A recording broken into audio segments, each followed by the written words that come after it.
Yeah. All right, there's another 218 around, I am sure. This was open last week. You're kidding me, right? He's totally giving me a hand. He's gonna put that down. Don't get it.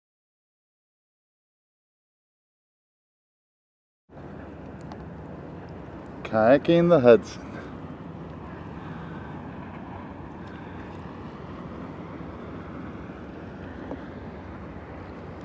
Beautiful day.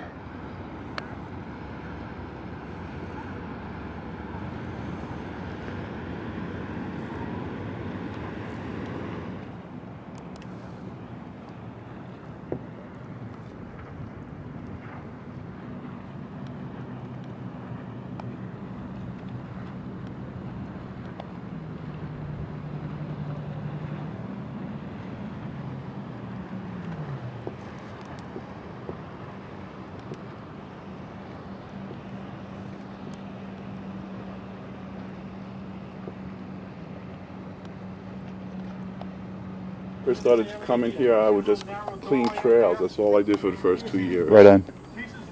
Was this just abandoned? I mean, how did this... Yeah, it was abandoned essentially for 15, 18 years where nobody gave a shit about it. And a lot of the damage was occurred during that period because of vandalism. I myself came over here in the 80s to take the tour.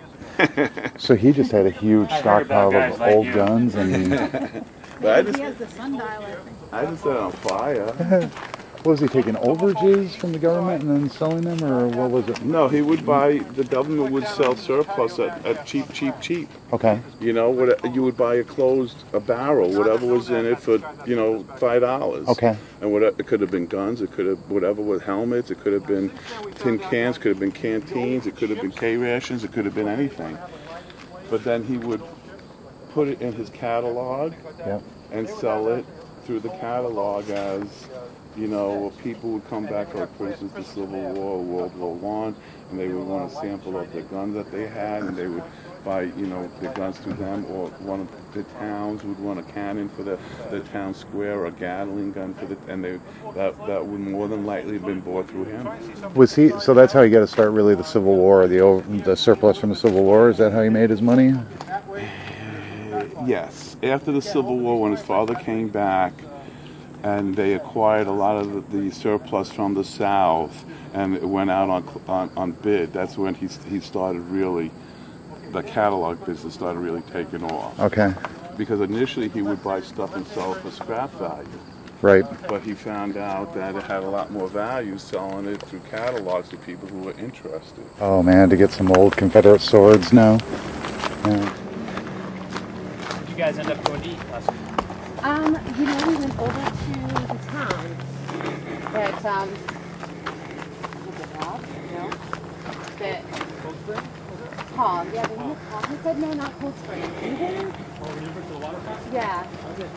How was that? It was nice. It was odd. Oh, yeah? Yeah. We had some festival going on, but nobody was at the festival. Oh, right. Wow. Damn. When was this built? It looks much older in the design, the style.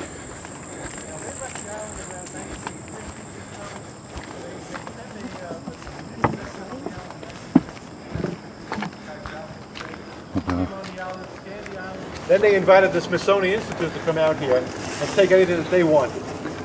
So by 1958, the island was pretty well empty. There was a lot of stuff left in these buildings. A couple of weeks ago, I had a guy on a tour. He had a paper clipping. He got caught out here. Thanksgiving Day, 1968. He came out here on a rowboat. He had two 2x4s. He didn't even have oars. He rowed out here, came in through here, was rummaging through the buildings. All of a sudden, their squall kicked up, and they had to get off the island real quick. So they had all their cash with them, whatever they were able to pull out of here. And usually at that time, there was like scabbards from swords or bayonets, pith helmets, things like that. So it wasn't, you know, rifles or anything like that. It was all the stuff that nobody thought they had any use for. When we first got on the island, we started trying to clean up. We started pulling these lines down and throwing them on the side of the buildings, and especially inside the buildings. We had an architectural engineer come on the island. He took a look at that and said, "You better not pull those lines down. They're probably holding the building up." He also told us something else that was interesting. When he took a look at these buildings, again, remember when I said Mr. Bannerman would draw a picture of it and say, build me this? Well, he knew the space that was left between a building. So sometimes you'd have a building that was like a parallelogram. Sometimes you'd have trapezoids, all different geometric shapes.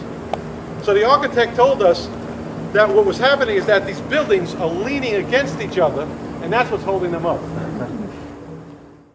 Yeah, 1918, November 1918 he died. Does anybody remember what's going on in November 1918? World War I was ending, Armistice Day, November 11th, 1918. Oh, he died 5 days after that, so he knew the war had ended. Bad for business. Bad for business. Yeah, he was a very generous man, and he had this affinity for the Belgians. The Belgians suffered an awful lot during World War I. He donated a lot of money and a lot of materials to the Belgians in their war effort and in their relief effort. And he was under a lot of stress trying to get this help over to them. Also at that time, he had a man working on the island who was an Austrian immigrant. And he was accused of being a spy for the Germans. So they actually quarantined the island.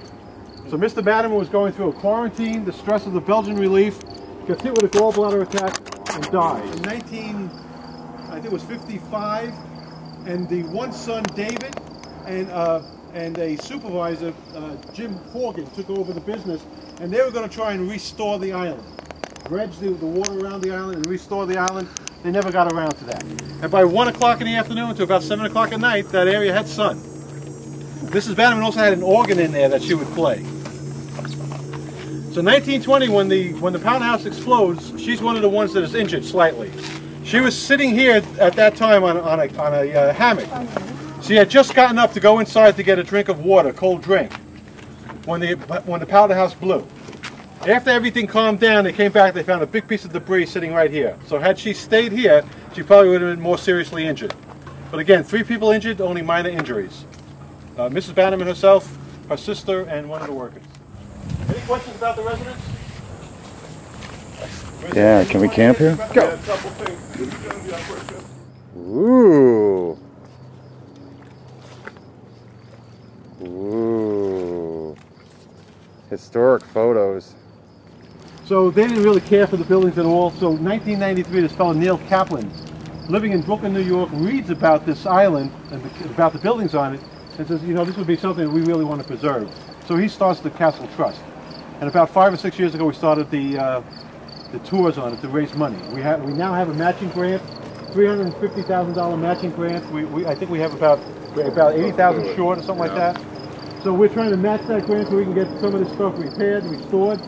So your trip here today certainly helps us out with that. Whatever you paid for the boat, we go half with the boat. The boat is a private company. We go half with them. So as Ed was saying, we want to try and do something with the building upstairs. If we can get up above, if we can get that thing closed in, then we can charge more money. So that's the name of the game, try and charge more.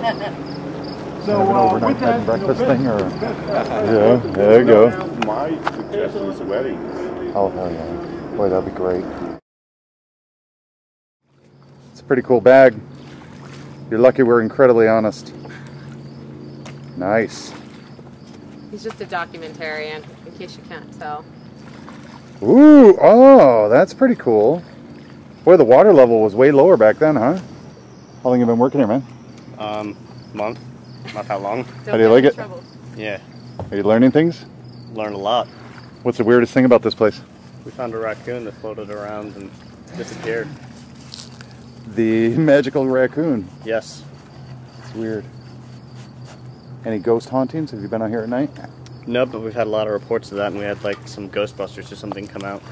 Oh boy. Did they find anything? Of course they found something. Of course they did.